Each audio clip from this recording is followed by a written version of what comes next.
마태복음서부터 이제 보도록 하겠습니다. 자, 우선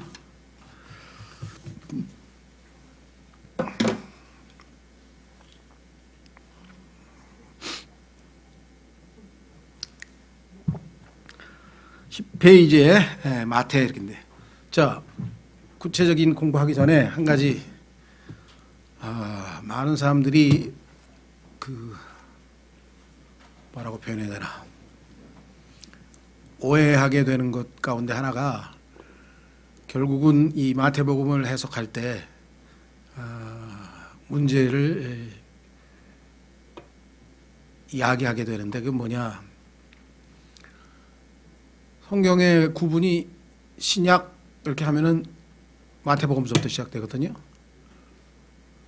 근데 실제적으로 신약이라고 하는 새로운 언약, 뉴 테스터먼트를 하나님께서, 예수님께서 이스라엘 백성과 체결할 때는 마태복음 26장입니다. 내가 새 언약을 체결하겠다 이렇게. 없으세요? 그 책 서고 안에 있을 것 같은데. 구약 필요하신 분 나중에 가져가시라고 제가. 예, 그래서 문제는 어디에 발생하느냐. 마태복음 1장 1절부터 신약 성경이니까 거기서부터 신약이 바로 적용된다고 생각합니다.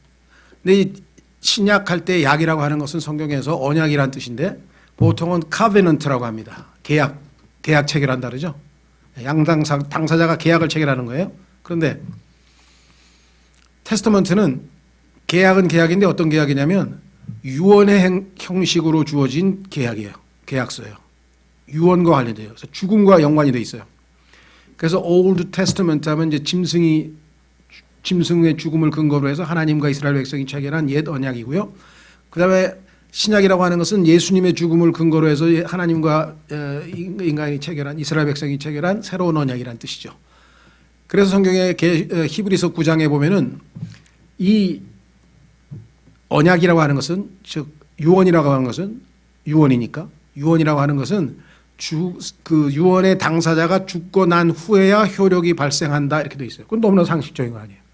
그러면 마태복음 26장에서 예수님이 돌아가셨는데 그때부터 신약의 효력이 발생을 했는데 26장까지에 나와 있는 내용을 왜 신약이 아닌데 신약 성도들이 자꾸만 그거를 교훈을 얻을 수는 있어요.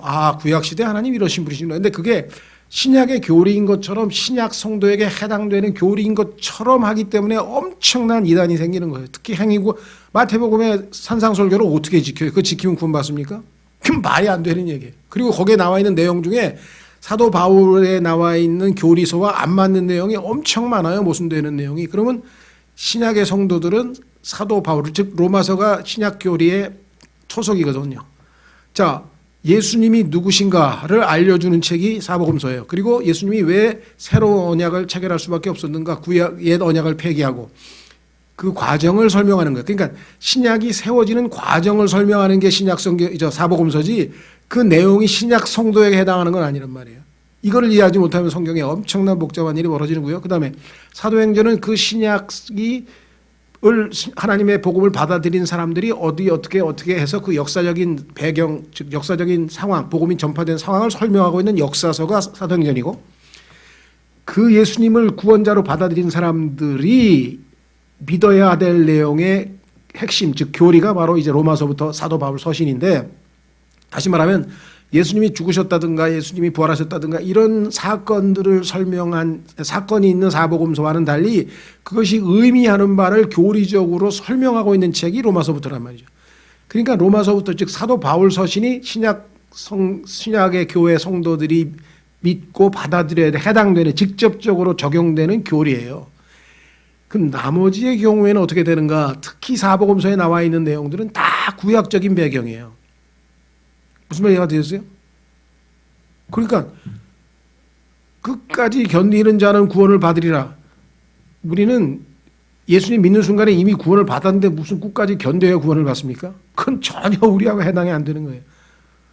유대인들에 대한 내용이에요. 그래서 이걸 구분하지 못하고 성경을 해석하기 때문에 막 뒤죽박죽이 되고 엉망이 되어버렸어요. 그래서 다시 말씀드립니다. 신약은 첫 번째 하나님과 이스라엘 백성이 체결했어요. 예수님과 이스라엘 백성들이 체결했는데 그 신약의 체결 당사자인 예수님을 인정하지 않고 거부해 버렸기 때문에 이 약속은 예수님을 받아들이고 영접하는 이방인들 즉 그 사람들에게 적용이 돼서 우리에게 복음이 돼서 구원을 주게 되신 것이고 이스라엘 백성과는 예수님이 다시 재림할 때에 다시 체결한다고 성경에 써 있어요. 히브리서에 써 있고 구약성경에 써 있고. 왜? 계약 당사자가 예수님을 안 받아들였잖아요. 우리는 받아들였고. 그러니까 원래 신약이라고 언약이라고 하는 것은 유대인들이 언약의 백성인데 우리가 유대인들이 예수님을 거부하는 통에 신약의 혜택을 받아서 우리도 복음을 받아들이게 된 것이지 원래 당사자는 바로 유대인이라는 사실 우리가 놓치면 이건 성경 해석에 엄청난 일이 발생하게 됩니다. 그죠? 그래서 예수님 자, 한 구절 찾아보겠습니다. 히브리서 8장. 히브리서 8장.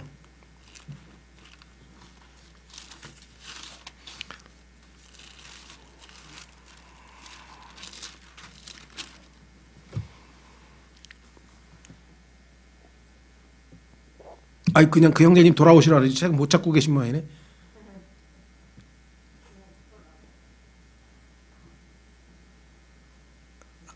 공부하는 걸 괜히 방해했네 제가. 히브리서 8장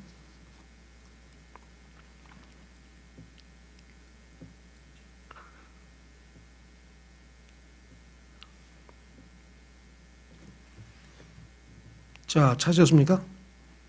거기에 보면 뭐라고 써 있냐면요 10절 히브리서 8장 10절에 그날들 이후에 내가 이스라엘의 집과 맺을 언약은 이것이니 언약을 맺었는데 안 받아들였잖아요. 그러니까 뭐예요? 다시 맺어야 돼. 예수님 오실 때. 자, 그러면 어떻게 되는가? 곧 내가 내 법들을 그들의 생각 속에 두고 기록된 율법책으로 주는 게 아니라 이제는 그들의 생각 속에 두고 그들의 마음 속에 그것들을 기록하여 나는 그들에게 하나님이 되고 그들은 내게 한 백성이 되리라. 무슨 말이가 되셨어요? 그러니까 신약이라고 하는 것은 하나님과 이스라엘 사이에서 맺은 언약인데 그것이 거부당함으로 말미암아 우리에게 혜택이 돌아온 거죠. 그렇죠? 예, 이것을 놓치면 안 됩니다. 자, 다시 돌아옵니다. 그리고 자, 그것을 입증하는 성경 구절 하나만 더 찾아볼게요. 사도행전 3장. 사도행전 3장.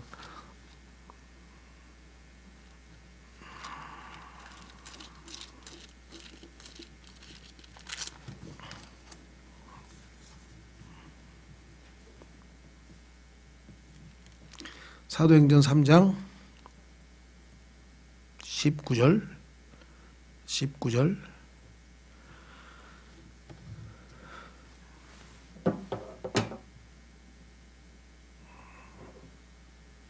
사도행전 3장 19절 그런즉 너희는 회개하고 회심하라 그리하면 새롭게 하는 때가 주의 앞으로부터 이를 때에 미래죠. 예수님 재림 때입니다. 이미 지금 사도행전 때는 예수님이 안 계십니다. 승천하고 안 계시죠. 너희 죄들이 말소될 것이요 또 그분께서 예수 그리스도 곧 너희에게 미리 선포된 분을 보내시리라. 예수 그리스도께서 다시 오시죠. 재림하시죠. 그때 언약을 다시 체결한다 이 말이에요. 이스라엘 백성과. 자, 다시 돌아옵니다. 이제 이것을 전제로 하고 이제 조금 보완 설명을 하겠습니다. 이제 이 10페이지에 마태복음은 한마디로 하면 옆에다 가로 치고 나중에 있으니까 뒤에 나오니까 따로 할 건 없고요. 핵심 뭐냐? 마태 하면은 그냥 주제. 마태복음의 주제가 뭐냐? 유대인의 왕. 예수님을 소개하는데 하나님께서 제일 먼저 소개하고 싶은 것은 뭐냐면 너희들이 구약 시대 내내 이제껏 내내 기다리고 기다리던 메시아가 너희의 왕이 바로 예수다. 유대인의 왕이신 예수님. 그래서 마태복음 읽을 때는 이 주제에서 벗어나서 막 잘못 해석하면 모든 문제가 그러니까 마태복음에 나오는 백성은 다 유대인 얘기하는 거지 하나님의 백성이 우리 그리스도인들 얘기하는 게 전혀 아니에요. 성경에서 성도란 말도 90%가 다 유대인에 대한 얘기입니다. 읽어보면 유대인 얘기를 하고 있어요. 우리는 구원받아서 이제 구별되어서 성도가 됐죠. 그래서 우리 신약에 있는 그리스도인들도 고린도전서에 보면은 성도로 부르심을 받았다. 그 말이 맞아요. 근데 문맥에서 보면은 성도란 말이 거의 대부분은 일단 유대 백성에 대한 얘기인 것을 알 수 있어요. 왜? 구약에서 택함 받고 거룩하게 된 백성은 바로 유대 백성이었으니까. 마태라고 하는 사람, 마태라고 하는 복음은 뭐냐? 마태는 유대인으로 주로 유대인들을 대상으로 기록됐다. 이게 중요합니다. 그래서 여기 보면은 구약 성경에 엄청 인용이 돼 있어요. 제일 많이. 자, 마태복음은 나사렛 예수에 관해 유대인이 제기하는 의문들의 답변을 제공해 준다. 뭐가 의문이냐? 이 사람 진짜 구약에 예언된 메시아 맞는 거야? 이 양반이 진짜 메시아야? 이거를 지금 답변하려면 마태복음을 읽어야 된다. 예를 들면 유대인들은 예수가 이스라엘의 진정한 왕인지를 입증하기 위해 다윗의 후손이 맞는지를 확인하고자 했다. 자, 분명히 예수님은 왕으로 오신다 그랬는데 그러면 진짜 적통의 왕은 다윗의 왕가에서 나와야 되는데 그럼 다윗의 후손 맞냐? 그 역사를 추적하니까 진짜 다윗의 후손 맞더라 이거죠. 그 다음에 조금 더 추적하니까 아브라함의 후손 맞더라 이거죠. 그래서 성경에 보니까 아브라함의 아들이요, 그죠? 그 다음에 뭐예요? 다윗의 아들이신. 그러면 마태복음 1장 1절에서 우리에게 얘기하고 있는 것은 바로 예수님은 유대인이다 그리고 왕이시다. 이 두 가지를 알려주는 거예요. 그러니까 마태복음 전체 핵심이 뭐예요? 유대인의 왕이신 예수님을 소개하고 있는 거예요. 너희들이 기다리던 그 왕이 메시아가 바로 예수님이다. 그래서 예수께서는 율법과 대언자들과 어떤 관계가 있는지 율법의 대언자에 보니까 메시아에 대한 얘기가 많이 나오는데 거기에 나오는 사람 맞냐? 그렇죠. 자, 한번 보겠습니다. 출애굽기에 보면은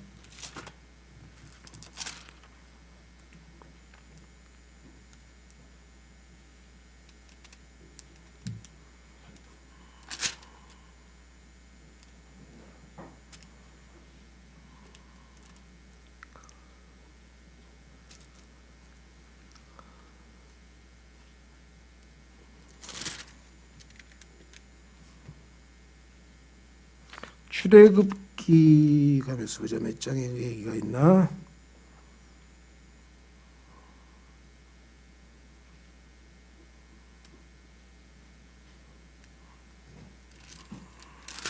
(18장)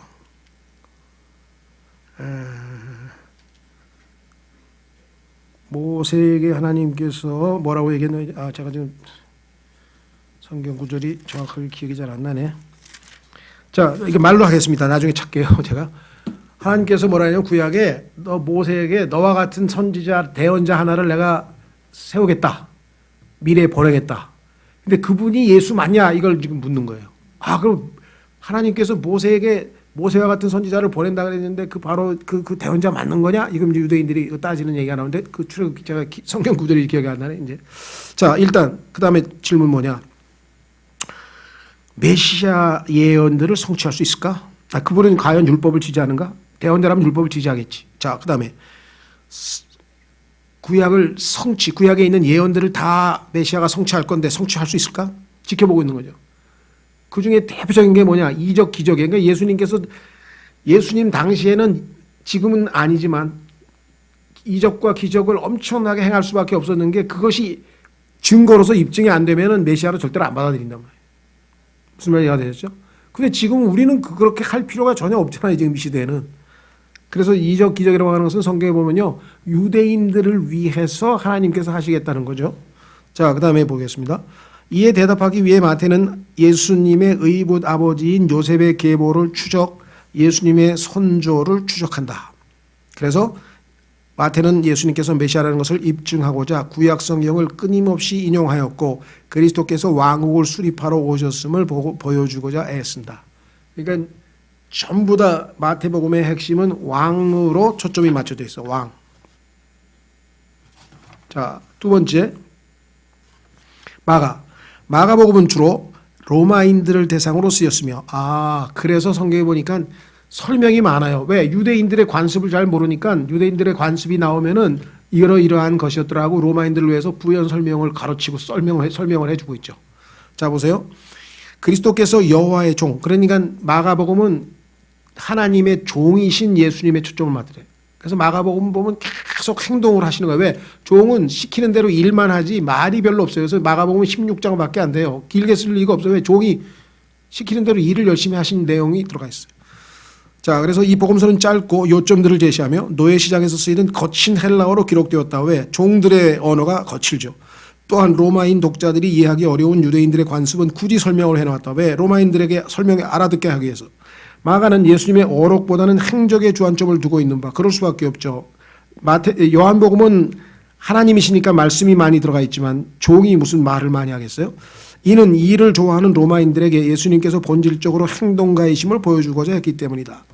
마가복음의 핵심 어휘 중 하나가 즉시로, 곧바로, immediately, straightway 전부 다 이렇게 해서 즉시로란 말이 엄청 자주 나와요.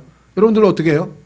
주인이 야 이거 해 그럼 예 알겠습니다. 그러지 뭐 거기다가 덧붙여가지고 뭐 이런 게 있습니까? 없죠. 예수님은 하나님께서 시키는 일을 뭐 예 알겠습니다. 예 알겠습니다. 자 또한 종에게 관심거리가 될 만한 것들이 마가복음에 자주 등장한다. 예를 들면 예수님께서 그 시험 받으러 광야에 나가셨을 때 짐승이 함께 하였더라 뭐 이런 디테일한 얘기가 마가복음에만 기록돼 있어요. 여기 보시면 옷, 음식, 그릇, 섬김, 장사, 배타기, 고기잡이 뭐 그리고 동물들 뭐 이런 아주 그런 디테일한 내용들이 마가복음에만 집중적으로 기록되어 있는 것은 종들이 관심 가질 내용들이 들어가 있다. 그래서 실로 땅에서 벌어지는 내용을 다루고 있는 책이라고 할 수 있다. 마가복음 핵심은 하나님의 종, 일꾼. 세 번째, 누가복음은 완전한 인간. 자, 누가는 헬라인입니다. 이거를 유대인이라고 주장하는 사람도 있는데 성경에 보면은 골로새서에 보면은 유대인들을 소개한 다음에 누가를 소개하면서 누가가 유대인이 아니라는 것을 암시하고 있는 내용이 나와요. 자, 의사였다는 사실은 뭐 성경에 나와 있으니까 잘 알고요. 그다음에 착한 동료의 학자였다. 사도행전에 보면은 계속 사도 바울을 동행하면서 병 날 때마다 치료해 준 의사였어요. 하나님께서 붙여줬죠. 몸이 약하고. 자, 특히 헬라인을 대상으로 기록된 그의 복음서는 예수 그리스도를 완전한 인간으로 제시하고 간결하고 품위 있게 제시한다. 헬라인들은요. 휴머니즘의 발원이지죠. 그리스 헬레니즘은. 그래서 완전한 인간, 이 완전한 인간을 보여주기 위해서 이 사람들이 제일 중시했던 것 중에 하나가 뭐였습니까? 이성, 논리, 그 다음에 또 하나 뭡니까? 완벽한 몸. 그래서 그 헬라인들이 만든 조각품에 보면은 다윗의 조각상도 그렇고, 야, 아주 그냥 완전한 인간의 어떤 외모 같은 것도 다 조각상을 아주 멋지게 만들었죠. 자, 헬라인들에게는 가장 관심 있는 게 뭐냐면은 인간이에요, 인간. 그래서 하나님께서는 너희가 생각하는 인간과 내가 의도했던 인간과의 차이를 보라.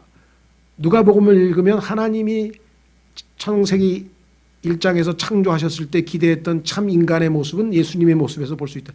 이런 삶을 살라고 내가 너희를 지었다 이거예요. 그래서 예수님의 인간적인 모습이 엄청나게 아주 디테일하게 나옵니다. 누가복음은 정말 가장 참 인간이신 예수님을 만날 수가 있죠. 자, 누가는 이 책을 기술하기 전 모든 사실을 세심히 조사했다. 오늘날로 치면요, 엄청나게 과학적인 방법론을 동원했어요. 그래서 내가 아주 철저히 의사니까 과학자잖아요. 그러니 또 철저하게 준비해가지고 누가복음은 치밀하게 과학적인 방식으로 확인해 보겠습니다. 전도서. 성경에 보면 하나님께서 솔로몬도 엄청난 과학자거든요. 그래서 성경을 쓸 때 함부로 쓰는 게 아니에요. 요즘에 얘기하는 소위 말하면 과학적 방법론을 사용해서 성경을 기술한다. 똑똑한 사람이죠. 솔로몬과 누가. 자, 솔로몬 전도서를 가면요. 성경의 기록 방식에 대해서 이렇게 얘기를 했습니다. 전도서 12장 8절. 전도서 12장 8절.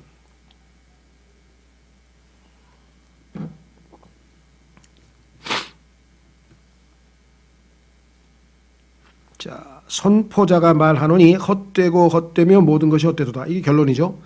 이 명제를 1장 1절에서 얘기했는데 1장 1절에서 제시한 명제를 이제 논증을 다 마쳤어요. 철저하게 실험하고 요즘 얘기하는 실증주의예요. 내가 실험해봤더니 헛되더라. 내가 실험해봤더니 쾌락도 헛되더라. 내가 실험해봤더니 학문도 헛되더라. 내가 실험해봤더니 모든 게 헛되더라. 그래서 다 실험하고 결론. 그래서 내가 처음에 모든 것이 헛되다고 했던 명제가 왜 진실됐는지 다 입증했다. 이렇게 결론 내요. 9절. 또한 선포자는 지혜로움으로 여전히 백성에게 지식을 가르쳤고 참으로 그는 크게 주의를 기울이고 탐구하여 많은 잠언을 정리하였노라. 잠언 엄청나죠? 30장까지 나와 있는 거. 사서 3경의 엑기스는 다 잠언서에 들어가 있습니다. 선포자는 애를 써서 받아들일 만한 말씀들을 찾았는데 애를 썼다 이거죠. 이게 노력이죠. 학문 연구. 여기 기록된 것은 올바른 것이요 또 진리의 말씀들이로다. 지혜로운 자들의 말씀들은 가시채들 같고 지폐의 스승들이 굳게 박은 못들 같으니 이것들은 한 목자께서 주신 것이니라. 내 아들아 또한 이 말씀들로 권고를 받으라. 어디입니까? 제가 지금 어디 갔어요? 제가 얘기하려고 9절이었구나. 9절을 좀 제가 좀 자세하게 설명하려고 했는데 그 뒷부분은 뭐 참조를 하시고요. 9절 보십시오. 선포자는 지혜로움으로 여전히 백성에게 지식을 가르쳤고, 자 그런데 어떻게 했어요? 그는 어떻게 했다고요? 크게 주의를 기울이고, 학문 연구할 때 첫 번째는 크게 주의를 기울이는 것이고요. 두 번째 탐구하는 것이고요. 세 번째 이 결과를 어떻게 해요? 많은 잠언, 즉 짤막한 결론을 내려야 된다. 최종 결론을 내려야 된다. 예를 들면 아인슈타인처럼 E는 MC 자승 딱, 에너지는 그렇죠? E는 MC 자승 해가지고 딱 결론 내리는. 자, 그래서 누가도 철저하게 검증 끝에 기록했다. 다시 돌아옵니다. 11페이지 맨 밑에서 5줄. 그는 예수 그리스도의 조상으로 아담을 제시하면서, 자 마태복음에는 족보가 어디로까지 갑니까? 아브라함까지만 갑니다. 왜? 유대인인지 아닌지가 궁금한 거야.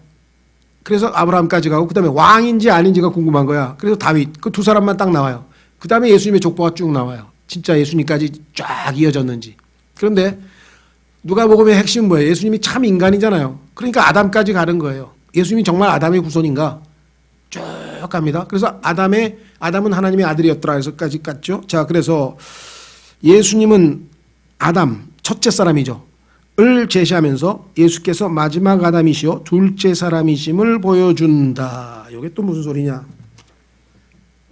성경에 보면요, 고린도전서에 예수님의 을 칭할 때 예수님을 마지막 아담이라 그랬어요. 첫 번째 아담은 당연히 아담이죠. 그 다음에 아담, 두 번째 아담, 세 번째 아담, 지금까지 인류가 4천억이라 그러면 4천억 번째 아담이 있겠죠. 전부 다 아담의 후손이니까. 그런데 아직 미래에 태어날 사람들이 있지만 하나님께서는 예수님이 마지막 태어날, 이 땅에 마지막으로 태어나서 아담으로 살 사람까지 모든 아담의 라스트 아담, 마지막 아담으로 예수님을 대표로 뽑았어요. 예수님은 이름이 마지막 아담이야. 그래서 아담이 실패한 책임을 십자가에서 지시는 거예요. 예창조에 대해서 하나님 앞에 대표로, 제가 아담이 지은 모든 죄, 그 결과 모든 것에 대해서 심판을 받겠습니다. 하나님의 진노의 잔을 저한테 부으십시오. 제가 모든 진노를 다 받겠습니다. 인류가 지은 모든 죄들도 제 어깨에 다 짊어지게 하겠습니다. 그래서 예수님이 모든 죄들을 다 짊어지셨다 그러죠. 그래서 마지막 아담은 뭐야? 실패한 예창조에 대한 하나님의 심판이고, 예수님께서 부활하셔서 예수님 뭐예요? Second man. 아담은 first man인데 이 first man은 individual의 개념이 아니라 first human being, 인류예요. 첫 번째 인류의 조상이 아담인데 그 아담 안에 있던 자들은 다 죄인으로 다 실패했어요. 부활하신 예수 그리스도를 영접해서 예수님을 받아들이는 사람은 second man, 예수님은 두 번째 인류예요. 이건 뭐예요? 새로운 피조물이에요. new creature. 예수 그리스도의 생명이 있는 사람들이에요. 이 사람들은 영원한 생명을 얻은 사람들이에요.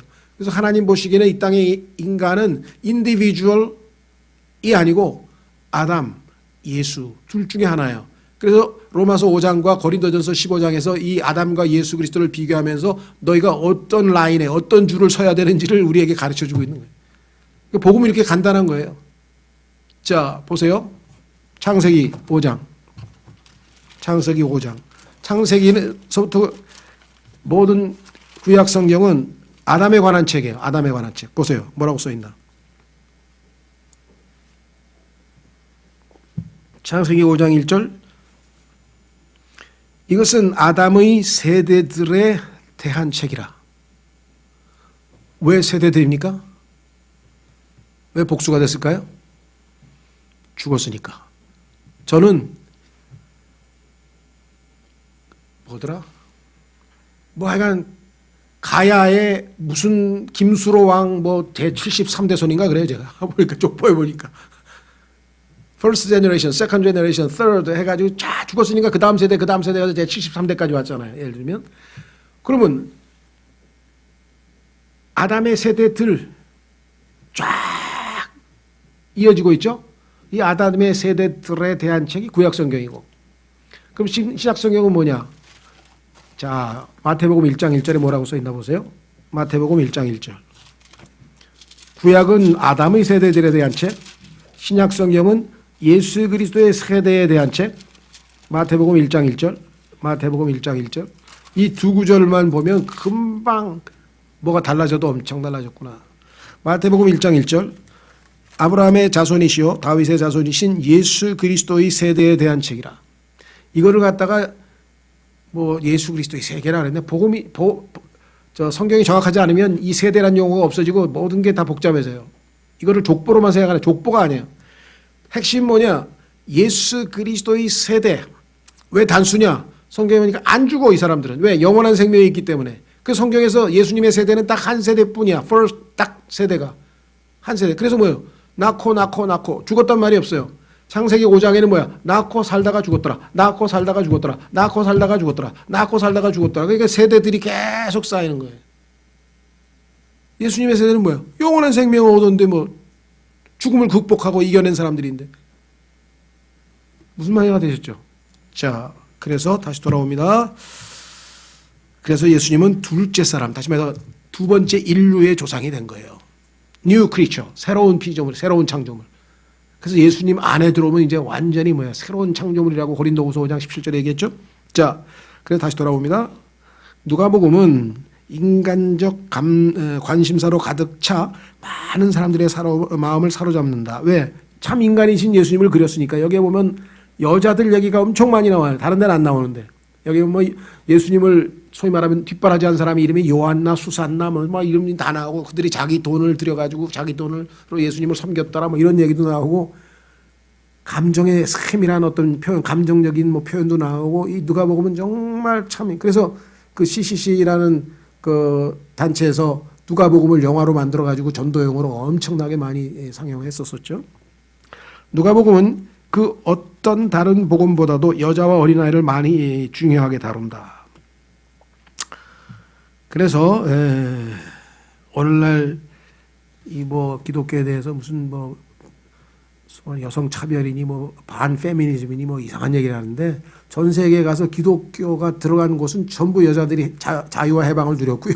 기독교가 안 들어간 거는 아직도 여자들이 다 노예 취급받는 건 역사가 지금 현실이 증명하고 있는데도 어떻게 그런 이상한 표현을 하는지. 성경에 있는 이상한 구절, 여자는 교회에서 잠잠하라 뭐 1절 잠잠하라 뭐 이런 몇 구절 가지고 그런 것 몇 개를 아주 짜집게 해가지고 이상한 소리 하는데 전혀 그렇지 않습니다. 자, 예수님의 부활을 처음으로 목격하도록 허락하신 하나님도 여자가 예수님 부활하신 예수님을 목격하고 야 예수님 살아났다고 알린 사람도 여자고요. 성경에 보면요. 자, 그 다음에 물론 교회의 질서에 있어서의 어떤 그런 거는 있습니다. 그거는 이제 하나님께서 교회의 질서를 위해서 정하신 거죠. 자, 그 다음에 누가복음의 예수님은 죄인들의 구원자이시다. 핵심 구절은 사람의 아들, 인간이잖아요, 인간. 하나님의 아들은 요한복음에서 설명하고 있고, 요한복음에서는 하나님의 아들을 믿어야 구원받는다 그랬어요. 그런데 하나님의 아들을 사람의 아들, 그러니까 예수님을 사람의 아들로서 본받을 분으로 여기는 건 잘못된 게 아닌데, 사람의 아들이신 예수님을 믿으면 그냥 예수님을 위대한 스승으로 생각하는 거예요. 그럼 구원 못 받아요. 성경에서는 구원을 받으려면 예수님을 하나님의 아들로서 인정하고 받아들여야 된다고 요한복음 9장에 써 있습니다. 자, 그래서 잃어버린 것을 찾아 구원하러 왔느니라.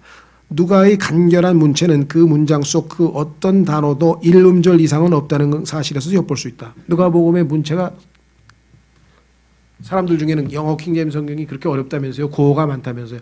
고어가 많은 것은 사실입니다. 왜 옛날에 쓰였으니까. 그러나 어렵진 않아요. 조사하면 25개 영어 그 버전 중에서 킹제임스 성경이 세 번째로 쉬워요. 6,000단어밖에 안 돼요. 그리고 지명, 인명 뭐 몇 가지 한 100여 개 미만의 조금 그 어려운 것들은 사전 찾아보면 다 나오고 나머지는요 초등학교만 졸업하면 누구든지 다 읽을 수 있는 내용이에요. 그리고 이 영어의 어떤 그 안에 문법적인 구성이라든가 유기적인 시스템이라든가 이런 게 완벽하게 돼 있어 가지고 심지어 그런 분이 있어요. 게일 립링거라고 하는 미국의 하버드 대학 교수가 어느 날 어떤 사람이 만났는데 그 사람이 자기가 알기로는 분명히 초등학교밖에 안 졸업했어. 그리고 감옥에서 한 10년인가 지나다가 하여간 나온 사람인데 이 영어가 엄청 고급이야. 수준이 높아. 그래서 선생님 혹시 네 초등학교밖에 안 나왔는데요. 근데 감옥에서 뭐 하셨어요? 어떻게 그렇게 영어를 고급 영어를 사용하세요? 했더니 감옥에서요? 예수 믿고 성경밖에 안 읽었어요. 저는요. 뭘 읽었어요? 킹제임스 성경 읽었는데 그래요?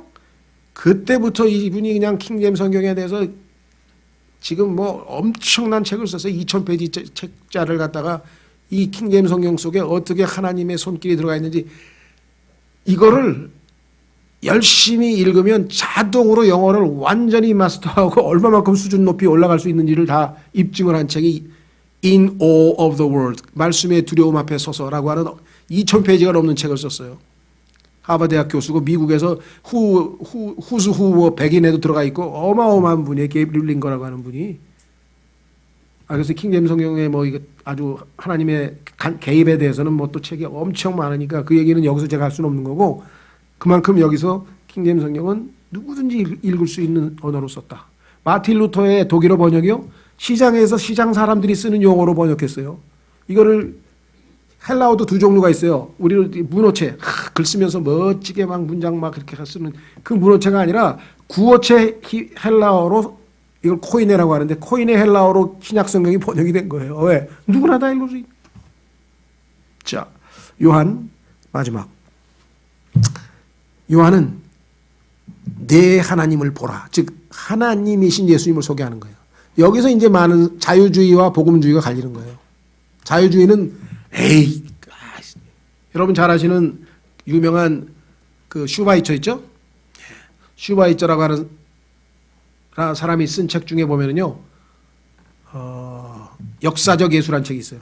그 얘기는 뭐냐면, 뭐 무리를 걸어가고, 뭐 죽은 자를 살리고, 이런 초자연적인 얘기 말고, 그냥 예수님 아름다우시잖아. 그냥 가난한 사람 도우시고, 오병, 뭐, 이런 얘기를 하는 거예요. 그러면서 초자연적인 예수님에 대해서는 받아들이지 않고, 그냥 우리가 일상생활에서 만날 수 있는 예수님의 고결한 인격, 원수를 사랑하라, 뭐 이런 거. 이게 이 사람이 믿는 예수님이에요. 근데 우리는 그 사람 막 훌륭한 그리스도시라고 막 얘기하고 그냥 막 아니에요. 그렇지 않은 사람 많습니다. 뭐 미국의 벤자민 프랭클린이라든가 이런 건국 초기의 파운딩 파더즈도요. 그 건국 사람들도요. 이신론자 즉 신이 계시지만 그분은 이 우주 만물을 창조해 놓고 너희들끼리 놀아라. 나는 수준이 다르니까 나는 딴 데 가서 나 혼자 있을게. 요거를 철학적 타자라고 합니다. The other. 난 너희하고 달라. 너희하고 상관 안 해. 그런데 기독교는 뭐야? 하나님께서 일일이 인간의 간섭도 하시고 심판도 하시고 뭐 징계도 하시고 막 이런 하나님을 믿질 않아요. 이 사람들이 믿는 하나님. 이거를 한문으로는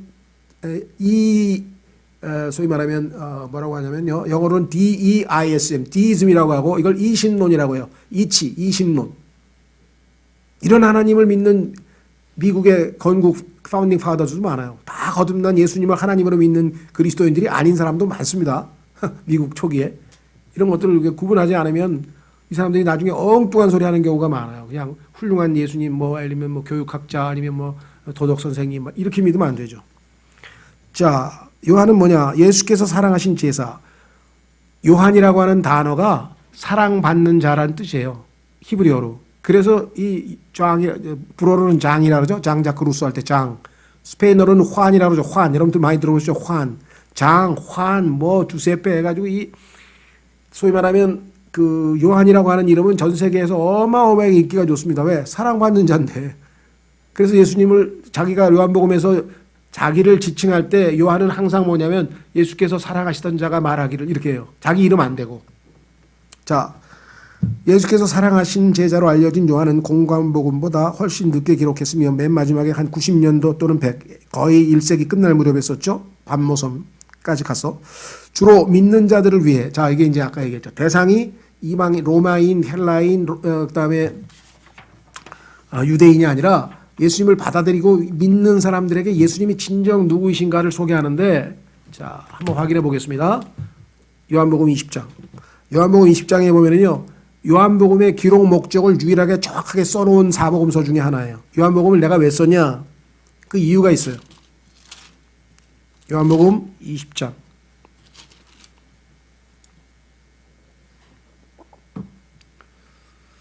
그래서 저 뒤에 있다가 가실 때 뭐 원하시면 가져가시는데, 저 미국에 있는 어떤 선교단체에서 요한복음하고 로마서를 인쇄해서 소책자로 이렇게 막 한 20박스인가 보내가지고 저희 교회도 한 2박스가 왔는데, 전도용으로 좋습니다.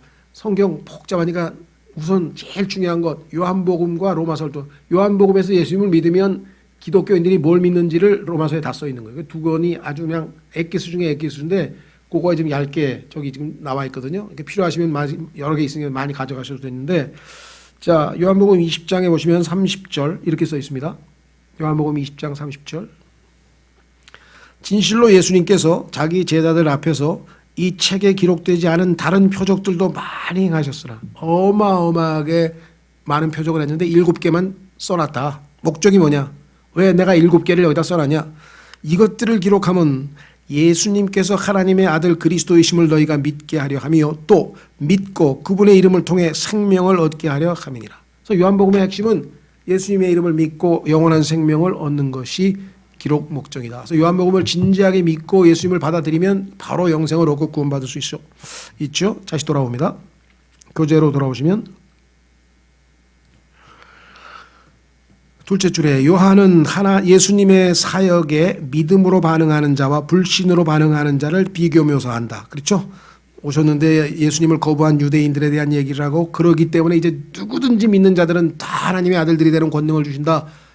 그래서 유대인들이 예수님을 거부한 얘기도 나오고, 빛이 왔는데 어둠을 사랑한 자들이 예수님께로 오기를 꺼려한다는 얘기도 나오고, 전부 둘을 비교합니다. 자, 그래서 제일 핵심적으로 비교하는 것 하나만 찾아보겠습니다. 요한복음 3장 36절. 요한복음 3장 36절.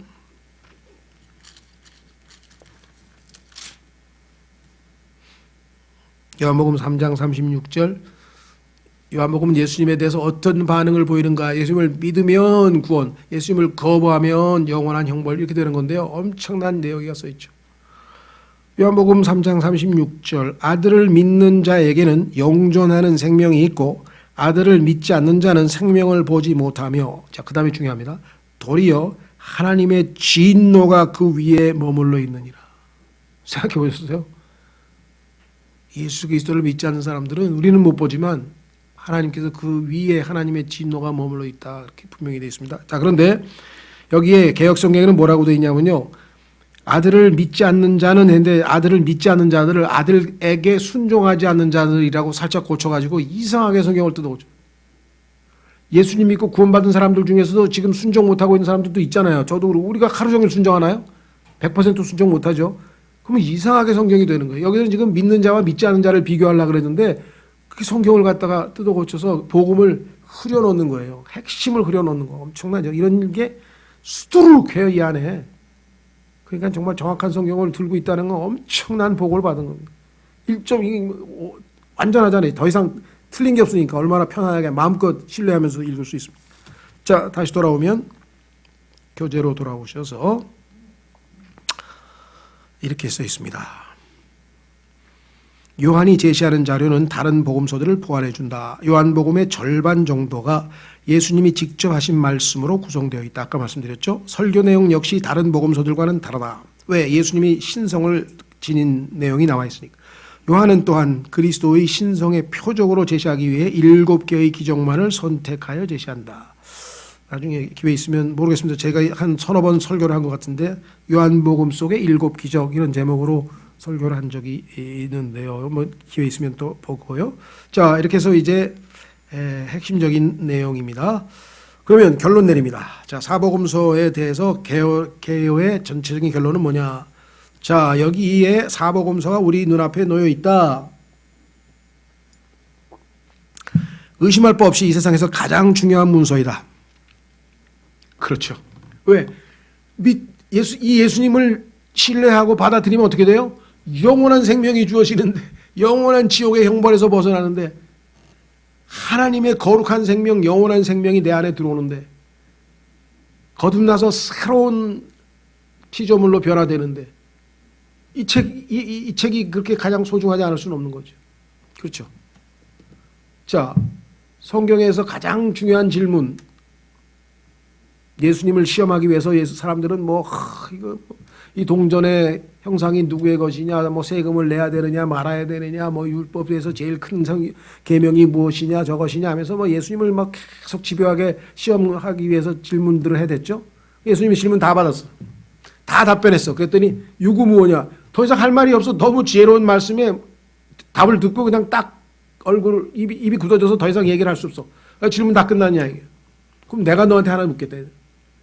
이게 the most important. 제가 교회에서도 한두 번 설교한 것 같은데 가장 중요한 질문은 뭐냐? 너희는 나에 대해서 어떻게 생각하느냐? 그리스도, 내가 그리스도인데 너희는 그리스도에 대하여 어떻게 생각하느냐? 그가 누구 자손이냐? 그리스도가 누구냐? 너 그리스도가 누군지 알아? 다윗의 자손이죠. 다윗의 후손이죠. 아, 그래? 그런데 그 다윗이 자기 후손한테 내 주께서, 여호와 하나님께서 내 주께, 나에게 너는 내 원수들이 발받침이로 될 때까지 너는 내 옆에 앉아 있으라. 그러면 자기의 후손에게, 그렇죠. 예수님은 지금 다윗보다 한참 몇천 년, 한 1500년 후손인데 자기 그 후손에게 주님이라고 불렀는데 어찌 된 일이냐? 그 유대인들이 듣더니 말이 안 되지. 왜냐하면 지금 유대인들은 위계 질서가 우리 유교보다 더 심할 정도로 쫙 돼 있는데 어떻게 자기보다 한참 밑에 후손에게 주님이라고 불렀을까? 내 주께서 내 주께, 주께서 내 주께. 주는 여호와 하나님이시고 아버지 하나님이시고 아들 하나님에게 다윗이 주님이라고 불렀다는 거예요. 그랬더니 답을 할 수가 있어야지. 그렇죠. 바로 우리는 뭐예요? 그 예수 그리스도는 하나님이신데 인간의 몸을 입고 이 땅에 오셨잖아요. 그렇죠. 그러니까 원래는 다윗의 주님이셨죠. 그런데 하나님께서 맡기신 인류 구속을 위해서 인간이 돼서 이 땅에 오신 인간으로서의 예수님이 아니라 하나님으로서의 예수님. 그러니까 예수님에 대해서는 참 인간이신 분만 알아서 안 되고 참 하나님이신 것만 알아서도 안 되고, 왜? 죄인들을 위해서 죽으려면 인간이셔야 돼. 예수님이 인간이 안 되시면 우리를 위해서 죽으실 수가 없어. 그럼 우리는 구원 못 받아. 이 두 가지 측면을 알아야 되는데 이것을 예수님께서 질문했더니 답을 못하고 아니 봐봐요. 이 땅에 있는 사람 마찬가지. 예수님이 누구냐? 슈퍼스타다. 예수님 혁명가다. 체게베라 체게베라가 그랬는데 자기는 혁명가라 그랬다. 위대한 스승이다. 도덕군자다. 종교의 창시자다. 지저스 크라이스트는 슈퍼스타다. 온갖 얘기를 하고 예수님에 대해서 얘기해요. 그게 답이 아니죠. 예수님 뭐예요? 하나님의 아들이시죠. 그리스도시죠. 그렇죠? 네. 그래서 예수님 그걸 물어보는 거예요. 베드로는 제대로 답했잖아요. 사람들이 누구라 그러냐? 엘리야라 그러던데요. 뭐라 그러던데요? 그럼 너희는, 제자들이 너희는 내가 누구냐? 주는 그리스도시요 살아계신 하나님의 아들입니다. 그때 베드로한테 뭐라 그랬어요? 야, 너 복되나? 넌 복받은 사람이다. 왜? 네가 그것을 깨달은 게 아니라 내 아버지께서 너에게 그걸 계시해 주셔서 네가 지금 이 답변을 한 거야. 그러니 네가 얼마나 복된지 아냐. 이 땅에 있는 모든 인간들은 이 질문에 답해야 돼요. 그리스도가 누구시냐. 그런데 하나님께서 우리에게 복을 주셔서 이분이 뭐예요? 온 우주 만물의 창조주 하나님이신 분이시요 인간으로 나의 구속을 위해서 이 땅에 오신 분이시라는 사실을 알게 되면, 그렇죠? 답을 얻은 거예요. 그 요한복음에서 바로 그 답을 얻을 수가 있는 거예요. 가장 중요한 질문에 핵심적인 답변을 얻어낼 수 있는 책이기 때문에 우리가 가장 중요하다. 이렇게 얘기를 하는. 자, 다시 돌아오셔서 이 책들에 담겨 있는 것은 물론 빠져 있는 것들조차도 의미가 있다.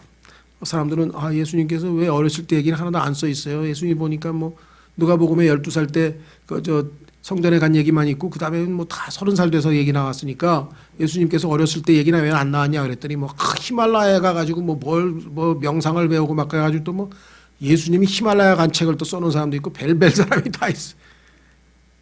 하나님께서요 안 쓰신 거는 알아둘 필요가 하나도 없는 거예요. 여기 나와 있잖아요. 빠져 있는 것들도 의미가 이유가 있기 때문에 하나님이 적어 놓은 그것으로 충분한 거예요. 성경은. 그러니까 뭐에 대해서 뭐 알아보고 막 연구하고 그건 호기심 차원에서 하는 건데 하나님은 호기심이 원하는 게 내가 한 말을 신뢰하고 나를 믿겠느냐 이거죠. 그게 핵심이죠. 자, 사복음서 모두 4개 다 예수님의 죽음에 초점이 맞춰 있다. 이게 핵심이에요. 크리스마스 중요한 거 아닙니다. 크리스마스도 뭐 만들어낸 인위적인 거지만 예수님의 탄생에 관심이 있는 게 아니에요. 하나님께서는 더 중요한 건 뭐예요?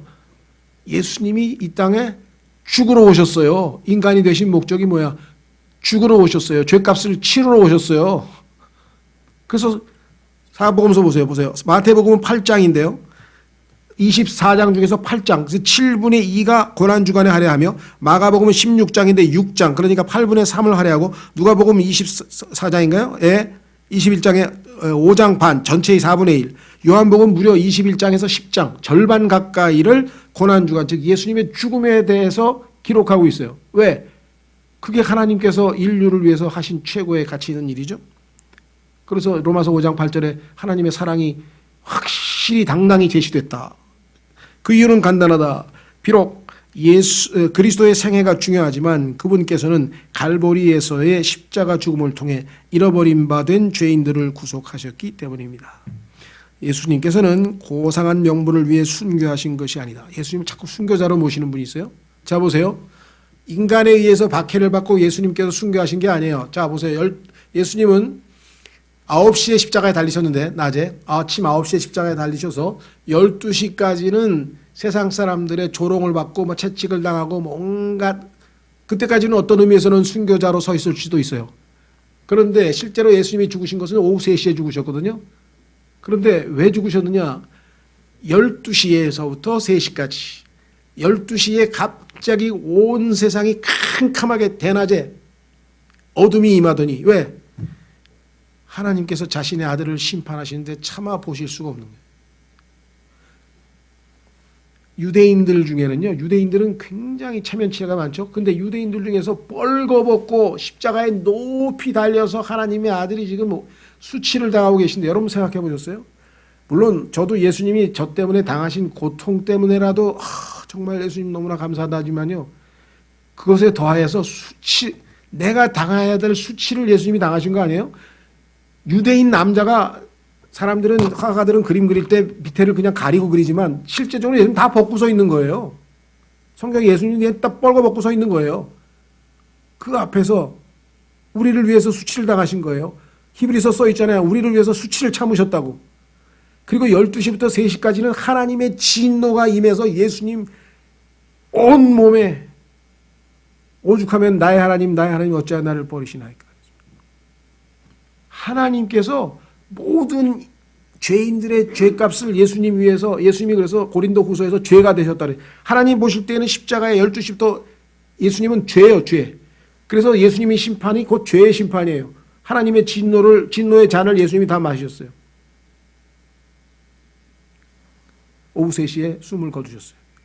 그게 순교가 아니에요. 요한복음에 써 있잖아요. 나는 누가 나 죽인 거 아니다. 내가 내 목숨을 버리노라. 너희를 위해서 내놓노라. 그리고 뭐예요? 다시 되찾아올 권능도 내게 있다. 그래서 예수님 부활하셨잖아요. 그죠? 자, 그래서 여기 써 있습니다. 그분은 죄인들을 위해 구속주로서 죽으셨다. 그분의 죽음은 사고가 아니라 목표의 성취였다. 하나님께서 보내신 일이 예수님이 하나님의 뜻을 행하러 오셨다고 히브리서 10장에서 얘기했는데 나 이 세상에 왔어. 자, 이것도 조심하세요. 예수님께서 하나님의 아들은 마리아의 뱃속에서 태어난 게 아니에요. 마리아의 뱃속에서 태어난 것은 하나님의 아들이라는 이름은 가지고 계셨지만 실제로는 뭐예요? 자, 마리아의 뱃속에 잉태된 것은 하나님의 아들이신 예수님께서 저 셋째 하늘에서 내려와서 사용하실 몸을 예비한 거예요. 히브리서에. 그래서 이거를 킹제임스 성경에만 유일하게 holy thing이라고 해서 holy thing, 거룩한 것. 왜? 몸뚱아리가 지금 마리아의 뱃속에는 몸이 있잖아요. 몸에 하나님의 아들이 계신 게 아니에요. 하나님의 아들은 이 몸을 사용하러 오신 거예요. 그래서 성경에 보면 뭐라고 그랬습니까? 아이는 태어났고 아들은 주셨노라.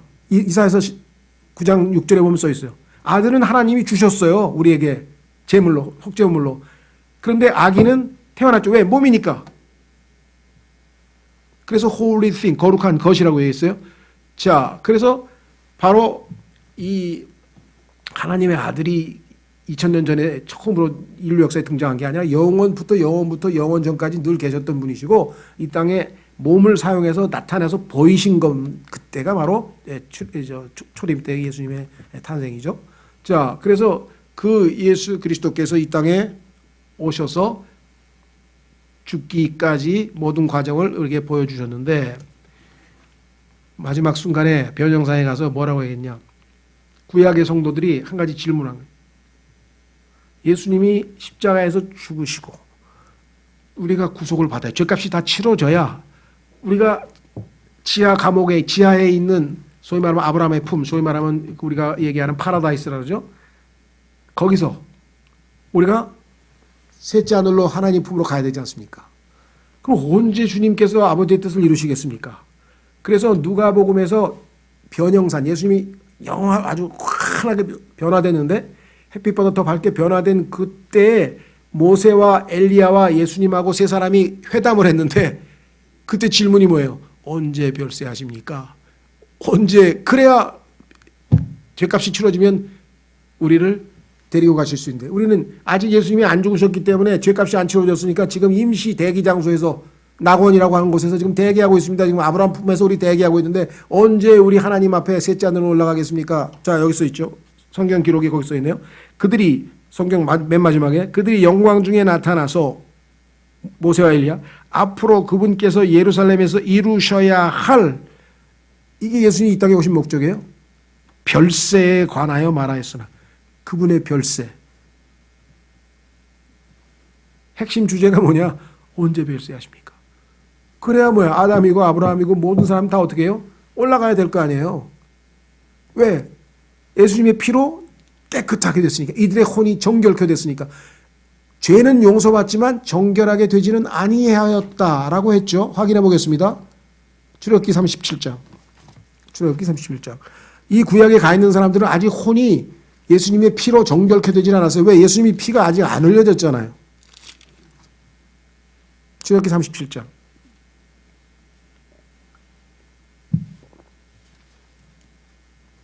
아, 34장. 죄송합니다. 34장.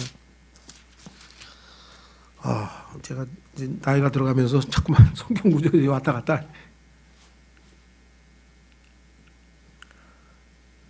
자, 출애굽기 34장 6절. 이제 하나님께서 모세 앞에 나타나셨어요.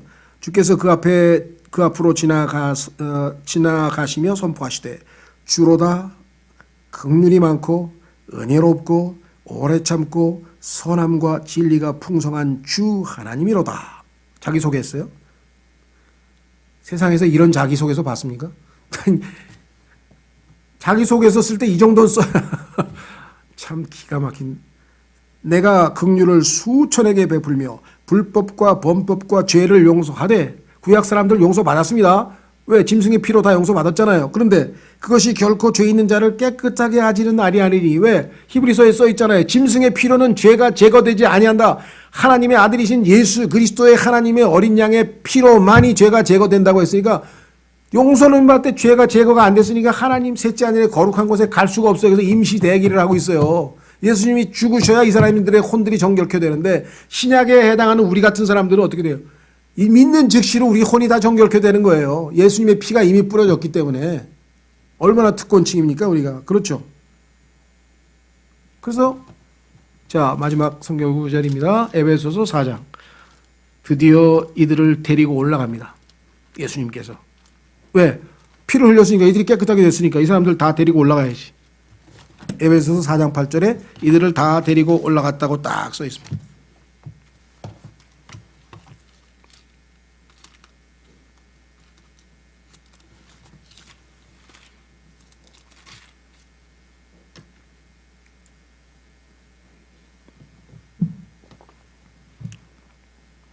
그러므로 그분께서 이르시기를 그분께서 높은 곳으로 올라가실 때 포로로 잡힌 자들을 포로로 이끄시고 사람들에게 선물들을 주셨다 하시느니라.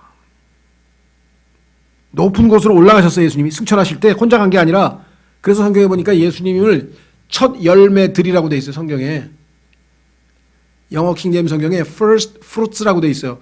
예수님이 혼자 승천하신 예수님이 왜 자꾸 복수로 써 있을까? 혼자 가신 게 아니고 같이 가셨다고요. 그런데 이거를 이해하지 못하니까 지금 우리는 우리말 성경에는 복수로 안 하고 그냥 첫 열매라고 이렇게 그냥 해놨는데 그건 아니죠. 여기 써 있잖아요. 여기 분명히 데리고 올라가셨다 그랬죠. 자, 이제 그분께서 올라가셨은즉 그것은 곧 그분께서 또한 먼저 땅에 더 낮은 부분, 성경에 보니까 땅에 더 낮은 부분이 지옥인데 들로 내려가신 것이 아니면 무엇이냐. 예수님이 지옥에 머물지 아니하고 올라오셨다고 사도행전 2장에 써 있죠. 밑으로 내려가셨는데 예수님은 거기에 머물 이유가 없어. 왜? 죄값을 다 치렀는데. 더 이상 할 일이 없어. 죄값을 다 치렀는데 뭐하러 거기 있어요? 그죠? 여러분들 형기 맞췄는데 왜 감옥에 남아있어요? 나와야지. 예수님도 더 이상 있을 이유가 없죠. 올라가셨어요. 자, 그래서 내려가신 그분께서 또한 이 모든 하늘들보다 훨씬 위로 올라가신 바로 그분이시니 이것은 그분께서 모든 것을 충만하게 하려 하심이라. 그래서 예수님이 승천하실 때 구약 성도들을 다 데리고 올라가셨다라고 성경에 써 있는 거예요. 그래서 성경에 보니까 낙원이 어디로 옮겨졌어요? 낙원이 원래 지하에 아브라함 품이 지하에 있었다가 고린도 후서에 가니까 바울이 뭐예요? 낙원이 셋째 하늘에 있더라. 왜? 구약 성도를 다 데리고 올라가서 낙원이라고 하는 그 장소가 옮겨져서 이동을 해놓은 거죠. 이동. 고린도 후서 11장에 써 있죠. 자, 그래서 우리는 앞으로 이제 디테일한 얘기는 좀 줄이고 이제 개요를 보겠습니다. 그래서 다음 주에 우리가 12일 날 아니죠. 19일 날 마태복음, 마가복음을 첫째 시간에, 두 번째 시간에 누가복음, 요한복음을 둘째 시간에 해서 이제 사복음서는 다음 주에 마치고 그 다음에 이제 사도행전 이렇게 뒤에 이어서 계속해서 두 개, 세 개 이렇게 해서 우리가 6월 4일 마지막 시간까지 가서 이번 학기의 신약개로를 마무리하도록 하겠습니다. 궁금한 거 있으시면 언제든지 질문하시고요. 네. 힘들고 조금 지루한 공부인데도 잘 이겨내셔서 감사합니다. 기도하고 마치겠습니다. 하나님 아버지 고맙고 감사합니다. 오늘 주께서 허락하신 이 복된 시간에 하나님의 말씀이 어떻게 기록되고 또 하나님께서 이 핵심적으로 무슨 내용을 우리에게 주셨는지 계시해 주심을 감사합니다. 앞으로 이제 개론 공부할 때 주님 저에게 집중력을 주시고 지혜를 주시고 약속하신 대로 진리의 형께서 올바로 해석하여서 우리가 진리에서 벗어나지 아니하고 오직 진리의 영의 계시함을 따라 진리를 배우는 데 충실할 수 있도록 도우시기를 간절히 간구합니다. 우리의 일상생활에서도 늘 하나님과 동행하게 하시고 이 코로나 시국에서 저희를 지켜 보호하시고 저희가 지혜롭게 저희 관리를 잘하도록 도와주시기를 간구합니다. 오늘 하나님께서 우리에게 베풀어 주신 크신 은혜와 복으로 인해 진심으로 감사드리오며 모든 말씀을 우리 주 예수 그리스도 이름으로 기도하옵나이다. 아멘.